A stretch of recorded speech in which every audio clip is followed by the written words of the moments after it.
aren't easy. Oman's had already a great result so far in this campaign. So when we look at it on paper, many might think it's one that you could pencil in the 3 points. But what would be the mindset of the players going into it? Nah, look, mate, there's definitely no such thing as an easy game, especially in World Cup qualifiers, and you can't underestimate these teams. Oman have invested heavily in their squad, and you've seen with the results that they've had.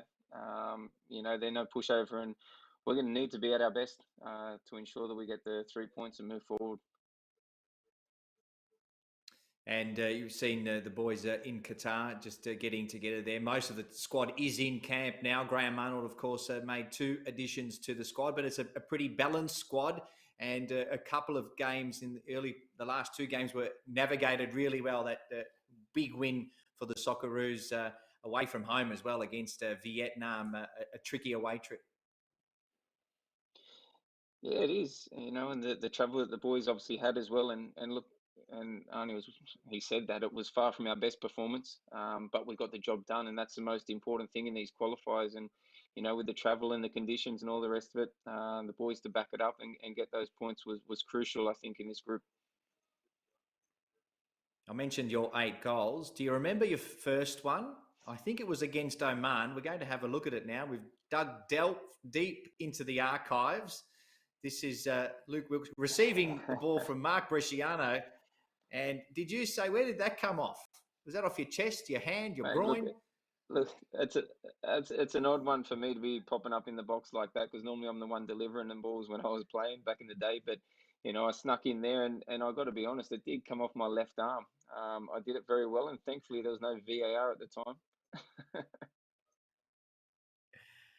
I was going to say, just as well, there wasn't any VAR. Yeah, exactly right. You got 8, and I'm sure you remember every single one of them. Ryan Grant has been good enough to join us from camp as well. I reckon there's a bit of Ryan Grant about that as well. Ryan, does that look familiar? Yeah, it's not too dissimilar. I suppose I'd like to try and sneak in at the back post. I haven't used my arm yet. Come close to it, obviously, in that footage there. But, you can't get away with Lukey's goal these days. Rhino, mate, it's obviously good to see you score your first goal also for the national team. We know that you can pop up with important goals. How good was that to pop up when you did and score your first goal?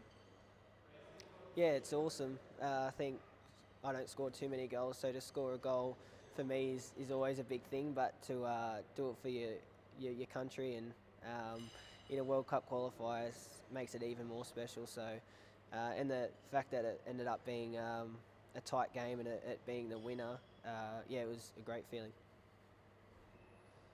Obviously, Ryan, you won't be playing in Australia for a little while yet. Plans to play in November. Let's hope that does occur. But Qatar has become a home away from home. Is there a sense of familiarity about the place now? And do you feel like it is a home away from home? Yeah, definitely. I think it's a great base for us at the moment.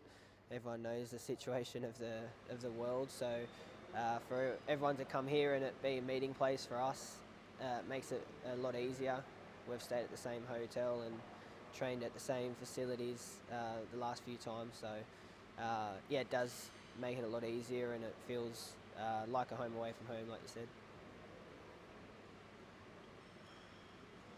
Rhino, also, the right back position, I think, for me, and I think many others feel that you have started to really nail that down, especially with your recent performances, but also with the likes of young Carrich coming back into the squad, who did well as well also.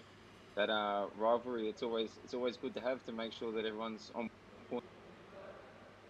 Yeah, definitely. I think the last 12 months there's been a few right backs come on the scene and do really well, especially the younger players. So it's always good for competition, and for me personally it's great to keep pushing me forward and making sure I'm doing the best I can and providing what I need to for the team.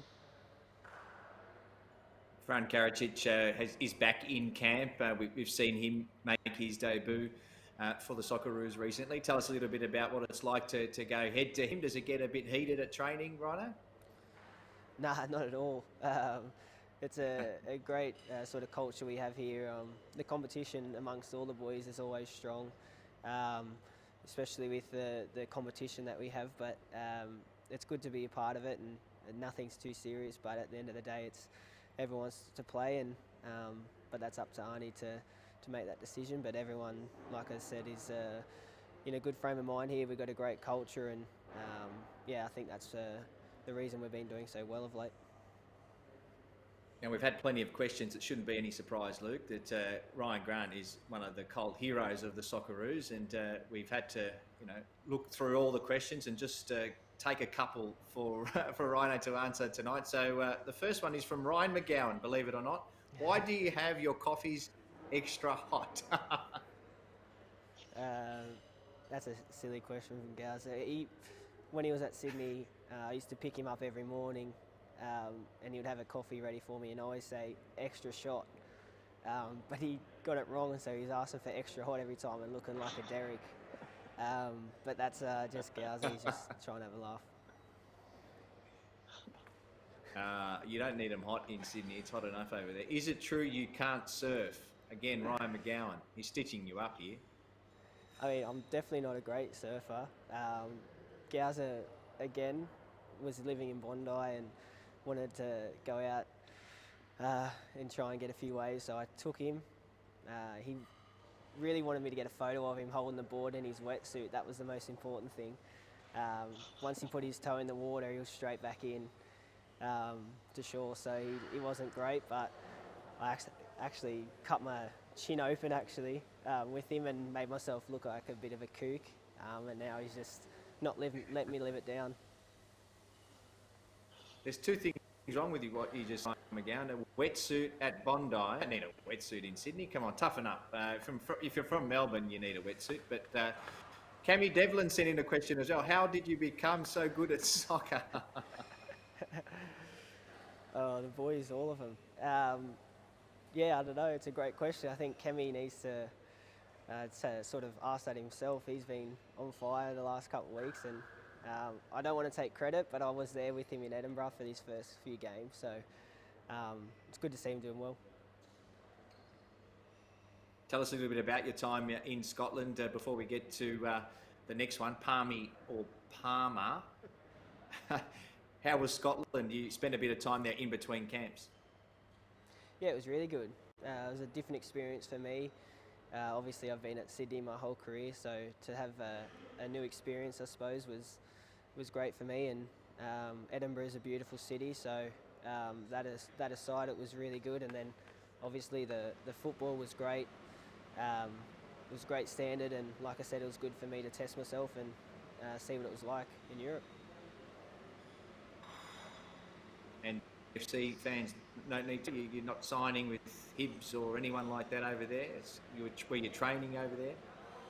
Yeah, no, it was just sort of, everyone knows it was to save me going home and having to quarantine for 2 weeks in a hotel. So it was a great alternative for me over here to keep fit and keep ticking along, and I think it was quite successful.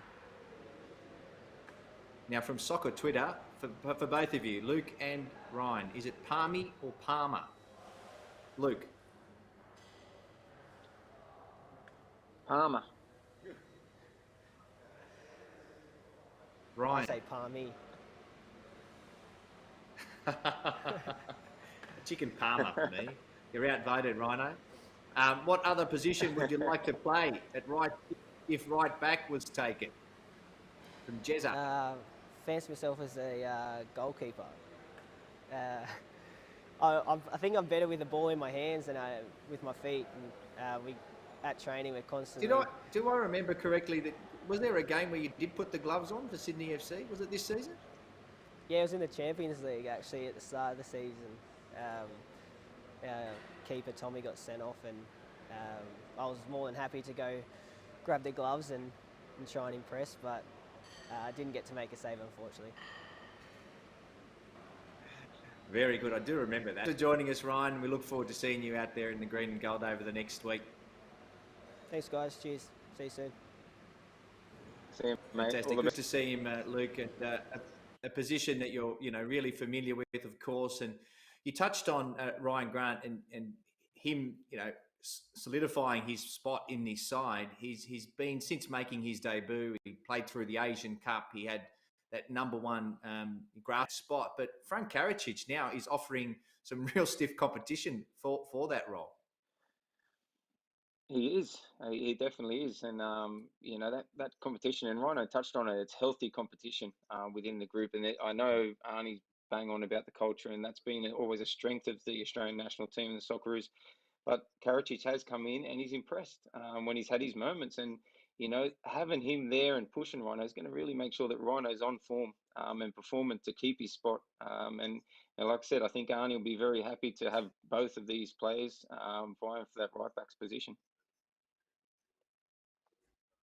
Yeah, barely missed a game since Tim Cahill's farewell match. Ryan Grant, that was in 2018 in Sydney. He's played 16 of the 18 games Australia has played at since making his debut in that win over Lebanon at Stadium Australia. That's Ryan Grant, and he's the man who's just recently come into the squad. Carrich is playing at Brescia.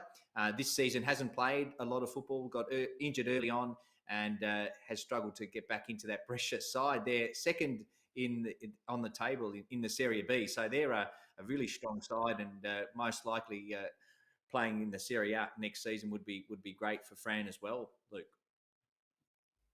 100%. I think when you're at that level, even if you're not playing regularly, you're in that first team squad. The training, the competition, and he'll get some minutes. Like I said, is good for him, and he's still young. He's an exciting prospect, and we look forward to seeing more of him. I'll tell you one bloke who could probably have a few words to him in Italian, and that's our next guest, is Chris Ikonomidis, because he spent some time in Italy at Lazio. Chris, thanks for joining us, mate. Have you taken Fran under your wing yet? Is he there yet? Have you had a chance to have a chat?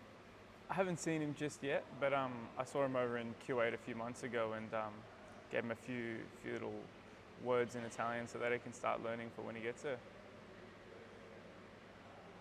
Very good. Welcome to Socceroos Insider. Thank you for joining us. Great to see you back in the national team colours. Obviously a bit tough for us in Melbourne. Great that you could get over there. Has it been difficult to manage all the logistics of what's going on at the moment? Yeah, obviously, given what's happening in Australia and the tight kind of government rules with the quarantines on return and stuff have made everything a little bit more difficult, but just buzzing to be here and get out and join the Socceroos family. Chris, mate, just on that, obviously being in Melbourne and obviously making that move from Perth to Melbourne, what was one of the real deciding factors for you to make that move? For me, I think it was not one particular thing. It was a lot of different pieces falling into place for me. I mean, together with my agent, we went through tons of different options and scenarios, and I think Victory just felt like the perfect fit with the coach Popovic coming in, who I had success with before, and learning the project behind the club and how they want to rebuild it to what it was before.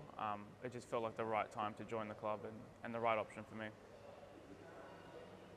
I just saw some vision of you training there, and I noticed Paul Trimboli in the background, one of the greats, and I understand that Popper's made a big point of getting people like Trimmers and Carl Valeri more involved in the day-to-day, and is that something that you've noticed from the club, something different that Popper's implemented at Melbourne Victory? And how does that help? I feel since I got there, just everyone involved in the club has been fantastic, and I think that's a point Popovic has made, that he just wants to have really good people around the club and create a really good culture. And from what I've seen so far, it's been exactly that. Mate, and obviously, right, and what about to escape back to you, Luke? Yeah, go for it, Zappers. Mate, Chris, obviously, being able to escape lockdown, how good does it feel to feel like you're actually living again out over there? Mate, it's fantastic just to get out and be with the boys again and just get back to a bit of normality.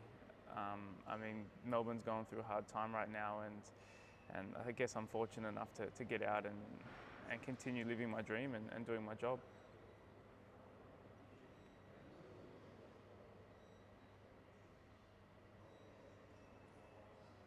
Just tell us a little bit about your experiences in that early camp. Chris, obviously some great results, Socceroos leading into this, 10 in a row. Yep. What's it like inside camp with Arnie and some of the expectation that he has of you? I think that the kind of culture that the Socceroos have and that Arnie's definitely implemented has been fantastic. You can definitely feel a family kind of culture once you come into camp, and it really helps with the football on the pitch as well. It makes everyone feel kind of unite and just do anything we need to do to get to the results, and obviously it's working with these 10 games in a row. Great to see you back in the grill, mate. We love seeing you in action in the Asian Cup as well, and certainly, as one of the rare A-League players, Rhyan Grant is one, you're the other. Do you feel that you have to work extra hard to when you walk into camp, given you're not playing game time at the moment? Yeah, I think it's definitely a disadvantage for me and Rhino and any other boy who gets selected. We're just not having those consecutive games, but we obviously know what it takes to play at this level, and Arnie knows what's expected of us, and we know that. So we prepare our bodies and we prepare ourselves for these games.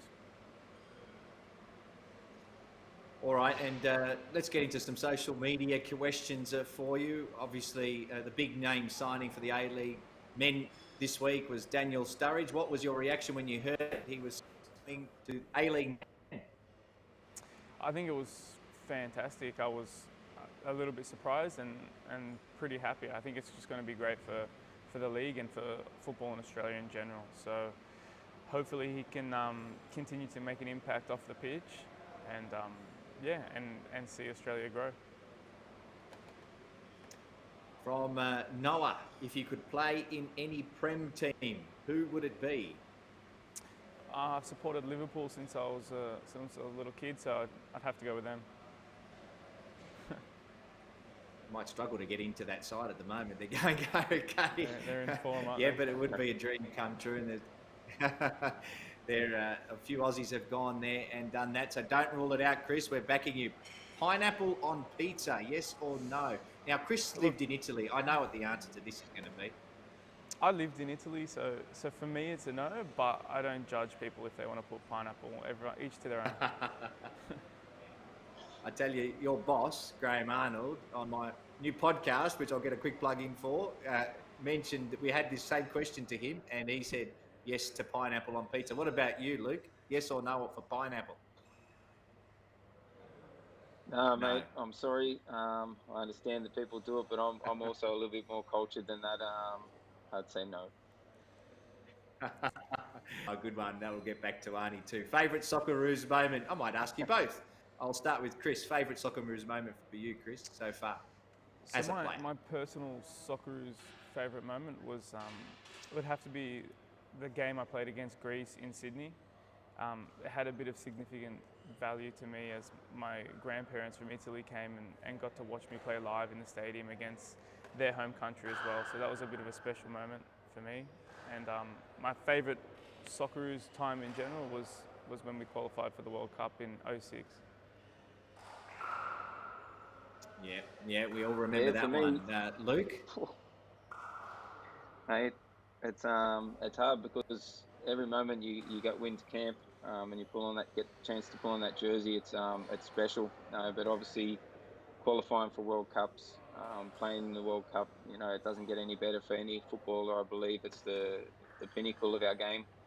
So those moments, but yeah, you cherish every time you get the chance to get into camp and wear that green and gold. Chris, thanks so much for joining us. What's on the agenda for you today and the next couple of days? Just to settling in, most players arriving yesterday and today? Yeah, people just arriving now. We're training and just starting to prepare for the games, really. Getting ourselves right physically and tactically and just getting back together again as a group. Aziz Bayic said he was the champion on FIFA. Have you got the new edition there? Have you tested it out? Yeah. Are you playing as yourself yet? Yeah, no, I haven't played quite just yet, but the boys are at it every day, so I'm sure I'll be an expert by the end of it. Good stuff. Thanks for joining us, mate, and all the best come Friday and then obviously against Japan.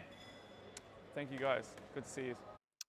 All the Yeah, best, he's been mate. great, Good luck. hasn't he, Luke? Chris Ikonomidis, great to see him back in the squad. And it is a little bit tougher for him and for Ryan Grant, I suppose, in that they don't have that game sharpness. But gee, every time he comes on, he certainly makes an impact for the Socceroos. Yeah, well, that's one of the traits that he has, and why I'm sure Arnie's brought him in. I don't think Arnie's going to expect him to be playing 90 minutes, but he's someone who can come on and impact the game. So I'm sure he's physically fit and been doing a lot of work in pre-season. Whether they're fully match fit is another story. Obviously, Ryan Grant has shown that he can still do it and perform like he did previously.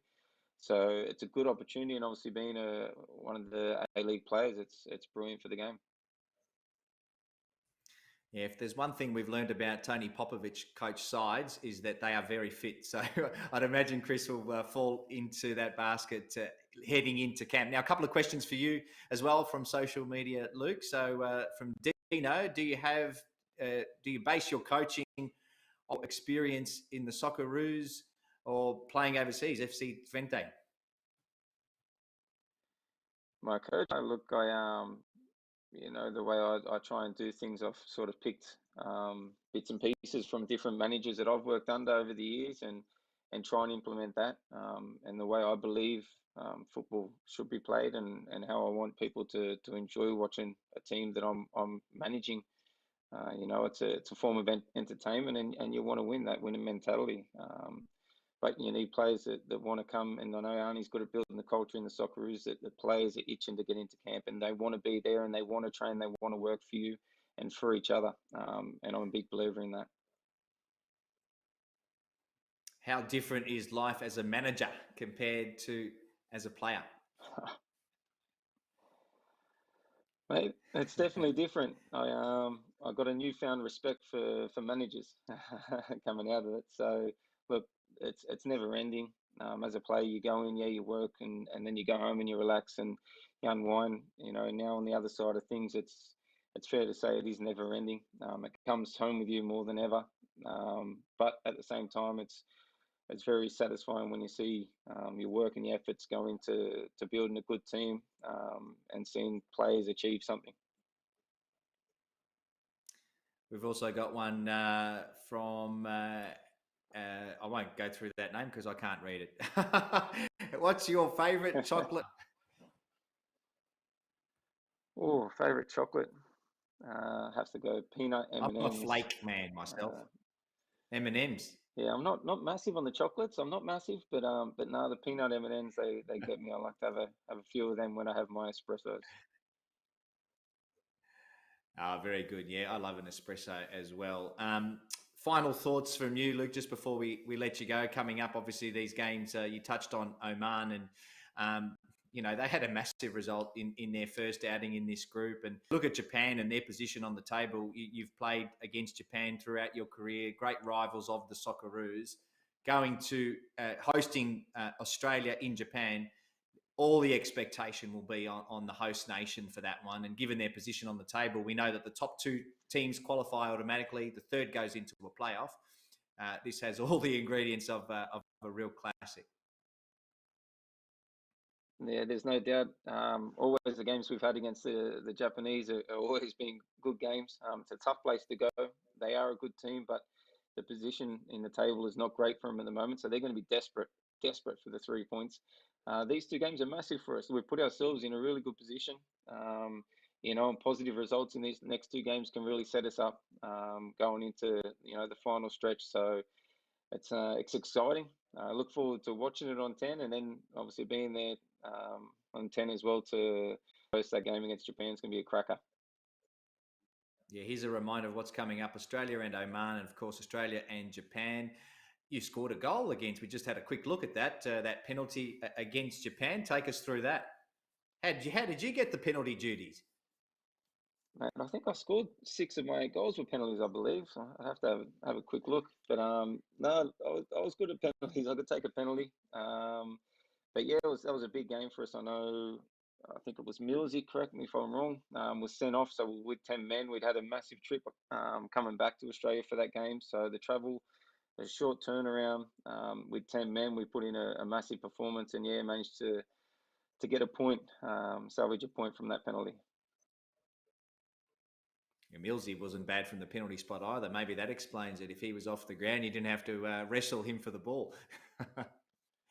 Yeah, no, look, Lucas liked to give me my few minutes of glory by giving me the penalties, and he had faith in me, and so did the boss. So yeah, I managed to get a few.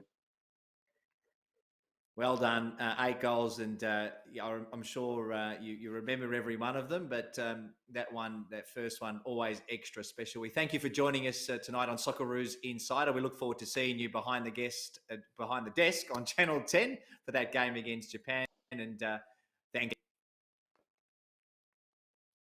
Cheers, mate. Always a pleasure. Luke Wilkshire, one of the greats, 80 caps for the Socceroos. Join us on Socceroos Insider tonight. Don't forget, of course, a huge week of football coming up for the Socceroos. You can catch all the action on 10 and Play. And don't forget, we've got plenty to come your way over the next week. Another edition of Socceroos Insider as well to come up as we take a look back at the game against Oman and, of course, preview the game against Japan. Thanks for sending all your questions in as well from me, Michael Zappone, and the rest of the team. Thanks for tuning in. The perfect 10 for the Socceroos. Socceroos journey really beginning in earnest. It's forced over the line. Our Mobile. It's Martin Boyle who found the corner of the goal. Australia off to the flyer, expected to make it 6 points out of 6 tonight. And Australia have the goal that they craved.